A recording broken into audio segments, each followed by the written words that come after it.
తెలంగాణలో academic year start అయింది. ప్రస్తుతం అయితే మరి కాలేజీల్లో విద్యా వ్యవస్థ ఎలా ఉంది? ప్రస్తుతం మనం ప్రెస్ క్లబ్‌లో ఉన్నాము. ఈరోజు ఒక మీటింగ్ అయితే జరగడం జరిగింది. మనతో పాటు కొంతమంది అధ్యాపకులు ఉన్నారు. మాట్లాడదాం. దాదాపు అకాడమిక్ ఇయర్ స్టార్ట్ అయింది. ప్రైవేట్ కాలేజీల్లో టీచర్ల పరిస్థితి కావచ్చు, లెక్చరర్ పరిస్థితి అయితే ఎలా ఉంది? నా పేరు ప్రొఫెసర్ వెంకటదాసు. ఉస్మానియా యూనివర్సిటీలో నేను ప్రొఫెసర్గా పనిచేస్తున్నాను. అక్కడ బీఓఐ చైర్మన్. ఈ ఈ డేటా ఏదైతే ఉందో, డెమోక్రటిక్ ఆల్ టీచర్స్ అసోసియేషన్ ఏదైతే ఉందో దానికి నేను గౌరవాధ్యక్షుడిని.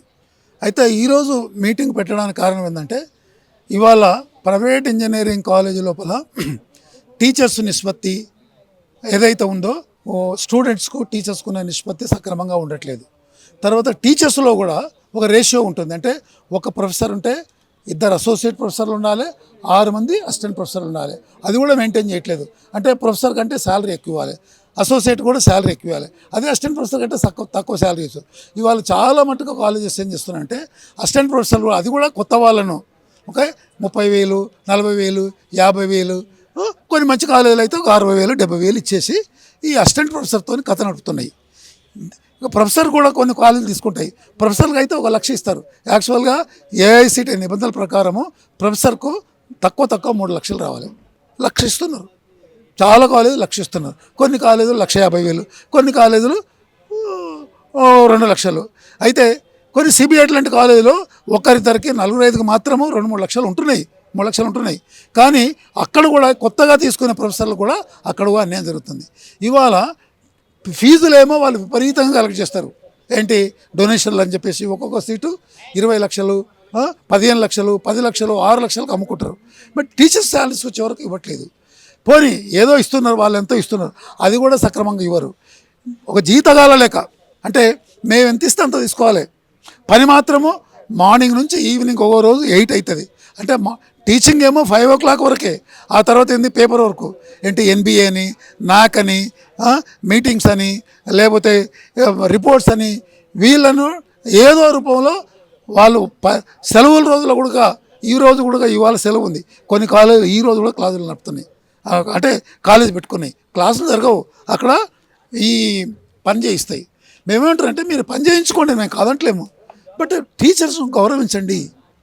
మేము ఈ మధ్యన ఒక టీచర్ను ముఫ్గంజా ఇంజనీరింగ్ కాలేజీలో తొలగించడం జరిగింది.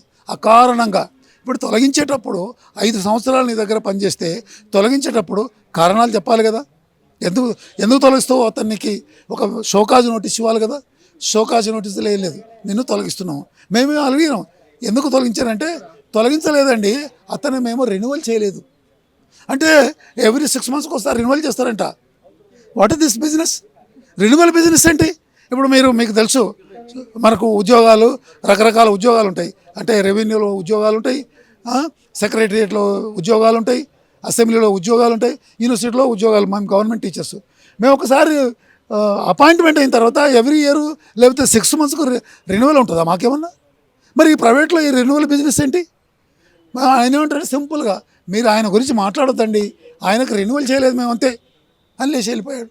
అంటే ఎంత బాధేసిందంటే, ఒక జీతగాళ్ళ కంటే ఫ్యూడల్ భూస్వామ్య వ్యవస్థలో జీతగాళ్ళ కంటే దారుణమైన పరిస్థితుల్లో బతుకుతున్నారు. ఈరోజు టీచర్స్ కొంతమంది వచ్చి పైకి రావంటే రాలేదు. ఎందుకంటే మా ఉద్యోగాలు పోతాయని. అంటే ఇప్పుడు నువ్వు కరెక్ట్గా నడిపితే, నేను ఒక అలిగేషన్ చేస్తే నువ్వు నా పైన కేసు పెట్టు, చట్టం ఉంది కదా.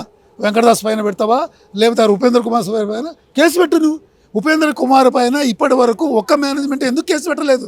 ఉపేంద్ర కుమార్ తప్పైతే ఆయన తప్పైతే ఆయన పైన మీరు కేసు పెట్టాలి కదా. ఆయన మాట్లాడేది భారత రాజ్యాంగం ప్రకారము, చట్ట ప్రకారం మాట్లాడుతున్నాడు. అలాంటి వ్యక్తిని మీరు తొలగిస్తున్నారు. ఈ తొలగించిన వ్యక్తికి మద్దతుగా, తొలగించినటువంటి మేనేజ్మెంట్స్కి మద్దతుగా ఉస్మానియా యూనివర్సిటీ వైస్ ఛాన్సలర్ వస్తున్నాడు. ఎంత దారుణం అంటే, ఆయన ఈ మధ్యలో ప్రొఫెసర్ రాటిఫికేషన్కి ఇంటర్వ్యూకి వెళ్ళాడు. ఆయన ఏమనంటే, నువ్వు సిబిఐటి కేసులు ఉన్నాయి, మాతృసింజనికి పైన కేసులు వేసినవు, నువ్వు ఈ వల్ల కేసులు విత్డ్రా చేసుకుంటే నీకు రాటిఫికేషన్ చేస్తాము అంటే ఆయన లెటర్ ఇచ్చాడు. ఏమని? నేను నా కేసులను విత్డ్రా చేసుకుంటాను, నాకు రాటిఫికేషన్ చేయని అని 2 నెలలు అయింది, రాటిఫికేషన్ కూడా చేయలేదు. అంటే ఏంటి ఈ పరిస్థితి? ఏంటి? టీచర్స్ను చాలా ఇబ్బంది పెడుతున్నారు. కొన్ని కాలేజీలు అయితే మల్లారెడ్డి ఇంజనీరింగ్ కాలేజ్ అయితే కొన్ని 100 మందిని తొలగించాడంట, పేపర్లో వచ్చింది. నాకు తెలియదు, ఎందుకంటే మాది కాదు కదా, ఎవరు నన్ను అడగలేదు, మేము అక్కడ వెళ్ళలేదు. తొలగించాను. ఇవాళ వాళ్ళు ఏంటి, నాకైతే కొంతమంది మళ్ళీ ఇంజనీరింగ్ వాళ్ళు తొలగించబడ్డ వాళ్ళు ఫోన్ చేశారు, సార్ నాకు ఎక్కడైనా ఉద్యోగం నేను ఎట్లా చూస్తానండి, నాకేమైనా కాలేజ్ ఉందా? కానీ ఈ పరిస్థితి ఏంటి అంటే ఇన్ని రోజులు నువ్వు సేవ చేయించుకున్నావు, ఇన్ని రోజులు నీకు కాలేజీలో పనిచేసిండు, ఇప్పుడు సడన్గా తొలగించేసి మళ్ళీ వేరే కాలేజీలు ఇవాళ అయింది అన్నీ కూడా ఇవాళ ఏఐ పరిస్థితి అయిపోయింది. ఇప్పుడు ఏఐ ఏం చేస్తున్నంటే మా మల్లారెడ్డి ఇంజనీరింగ్ కాలేజ్ ఏమంటుంటే ప్రభుత్వ ఇంజనీరింగ్ కాలేజ్ని గవర్నమెంట్ హ్యాండ్ ఓవర్ చేసుకోవాలంటున్నారా, సాధ్యపడుతుందా? ఎస్, మా డిమాండ్ అంటే మా డిమాండ్కి వచ్చారు మీరు.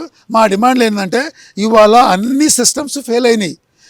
ప్రైవేట్ మేనేజ్మెంట్స్కు మేము వెళ్ళి ఇన్స్పెక్షన్ చేసిన వాళ్ళు మా మాట విన్నారు. ఇన్స్పెక్షన్ చేసే వాళ్ళను ఆ మేనేజ్మెంట్స్ ఏం చేస్తామంటే ప్రలోభ పెడతాయి. తర్వాత ఒకవేళ మేము ఏదైనా రిపోర్టు కాలేజీకి వ్యతిరేకంగా రాసినా కూడా యూనివర్సిటీ లెవెల్ లోపల ఆ వీసీలు రిజిస్ట్రార్ల లెవెల్ లోపల వాళ్ళకు సూట్ కేసులు ఇచ్చేసి ఆ రిపోర్ట్స్ కూడా బుట్ట దాఖలు చేస్తున్నారు. కాబట్టి మేము ఏమంటున్నాం అంటే ఇవాళ టీచర్స్ ఎడ్యుకేషన్ బాగుపడాలంటే ప్రైవేటు ఇంజనీరింగ్ కాలేజీలను మొత్తం కూడా గవర్నమెంట్ టేక్ ఓవర్ చేయాలి. టేక్ ఓవర్ చేసి నడిపితే టీచర్స్కు లాభం కాదు, విద్య బాగుపడుతుంది, మన ప్రజలు బాగుపడతారు. పక్కన ఉన్న చైనా 1990, 1948, 49లో మనకంటే దరిద్రంగా మనతో సమానం కాదు వాళ్ళ ఆర్థిక వ్యవస్థ. ఇవాళ వాళ్ళు చైనా రష్యాను వాళ్ళు మన అమెరికాను వాళ్ళు ఛాలెంజ్ చేస్తున్నారు. మనం అమెరికల్ని సార్ అని కాళ్ళు నొక్కుతున్నాం. ఎందుకయ్యా మనకు చైనా లోపల 1990లో ఇంగ్లీష్ రాదు, మళ్ళీ చూసి 1990లో ఇంగ్లీష్ ఓపెన్ చేసుకున్నారు. ఇవాళ అమెరికను ఢీకొంటున్నారు. మన దగ్గర ఇంగ్లీష్ వచ్చు. ఆయన 1949లోనే 47, 50లోనే మనకు ఇంగ్లీష్ ఎడ్యుకేషన్ వచ్చు. మన వాళ్ళు ప్రపంచం మొత్తంలో ఉన్నారు.